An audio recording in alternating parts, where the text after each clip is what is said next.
right, this is chapter 9. Remember, chapter 9 always starts with a small bit, or every chapter starts with a small bit from Naya in 2008, Southern Sudan, 2008. Now, someone in Naya's family is sick and they can't have the water, right? You have to boil it. It has to be boiled. What's the problem with where they are right now with having to boil the water, Lydia? So when she goes and grabs the bucket for the water, her bucket can only hold so much, and this much is only a little bit much. So when you boil it, it loses a lot of water because evaporation and stuff. It gets hot and it goes away. So there would only be a small little bit left, or like none left. Yeah, because what they do, she need me? Okay. What they do is they dig into the ground to get to the groundwater, and that's what they get. But they don't get a lot of water using that method. So when they do that, they don't get a lot of water. They try to boil it, and it's all going to evaporate, like Lydia said. Okay?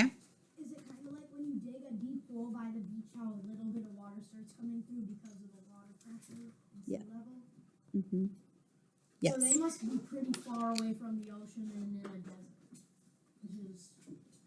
Where they are. So they're probably in the middle of a continent, so they have to dig pretty deep to even get a little bit of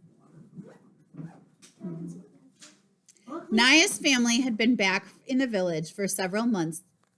Can you wait 5 minutes till recess? If you can, it's fine. You can go, but recess is in 9 minutes. Naya's family had been back in the village for several months the day the visitors came. In fact, it was nearly time to leave for the camp again. As the jeep drove up, most of the children ran to meet it. Shy about meeting strangers, Naya hung back. 2 men emerged from the jeep.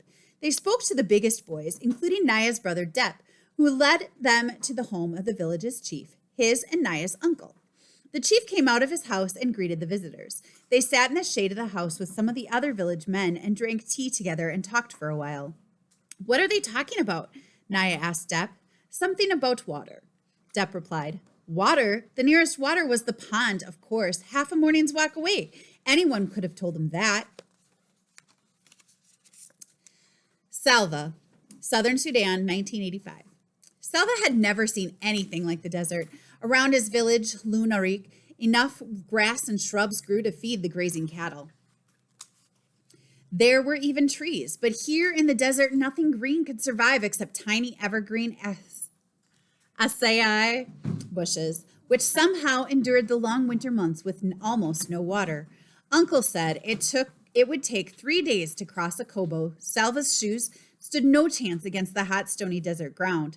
The soles, made from rubber tire treads, had already been reduced to shreds, held together with a little leather and a great deal of hope. After only a few minutes, Salva had to kick up the flapping shreds and continue barefoot. The first day in the desert felt like the longest day Salva had ever lived through. The sun was relentless and eternal. There was neither wisp of cloud nor whiff of breeze for relief. Each minute of walking in the arid heat felt like an hour. Even breathing became an effort. Every breath Salva took seemed to drain strength rather than restore it. Thorns gored his feet. His lips became cracked and parched. Uncle cautioned him to make the water in his gourd last as long as possible. It was the hardest thing Salva had ever done, taking only tiny sips when his body cried out for huge gulps of thirst-quenching, life-giving water. The worst moment of the day happened near the end. Salva stubbed his bare toe on a rock, and his whole toenail came off. The pain was terrible. Salva tried to bite his lip, but the awfulness of that never-ending day was too much for him. He lowered his head and the tears began to flow. Soon he was crying so hard that he could hardly get his breath. He could not think. He could barely see. He had to slow down, and for the first time on the long journey, he began to lag behind the group. Stumbling about blindly, he did not notice the group drawing farther and farther ahead of him. As if by magic, Uncle was suddenly at his side. Salva, Muendo Tarik, he said, using Salva's full name, loud and clear. Salva lifted his head, the sobs interrupted by surprise. Do you see that group of bushes? Uncle said, pointing. You need only to walk as far as those bushes. Can you do that, Salva Moen Arik? Salva wiped his eyes with the back of his hand. He could see the bushes. They did not look too far away. Uncle reached into his bag. He took out a tamarind and handed it to Salva. Chewing on the sour, juicy fruit made Salva feel a little better. When they reached the bushes, Uncle pointed to the clump of rocks ahead and told Salva to walk as far as the rocks. After that, Alona Asaya, another clump of rocks, a spot bare of everything except sand. Uncle continued in this way for the rest of the walk. Each time he spoke to Salva using his full name. Each time Salva would think of his family and his village, and he was somehow able to keep his wounded feet moving forward one painful step at a time. At last, the sun was reluctantly forced from the sky. A blessing of darkness fell across the desert, and it was time to rest. The next day was a precise copy of the one before. The sun and the heat, the worst of all to Salva's mind, a landscape that was utterly unchanged. The same rocks, the same SAIs, the same dust. There was not a thing to indicate that the group was making any progress at all across the desert. Salva felt as if he walked for hours while staying in exactly the same place. The fierce heat sent up shivering waves that made everything look wobbly.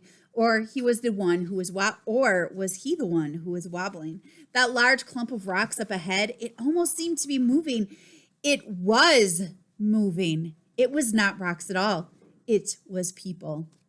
Salva's group drew nearer. Salva counted 9 men. All of them collapsed on the sand.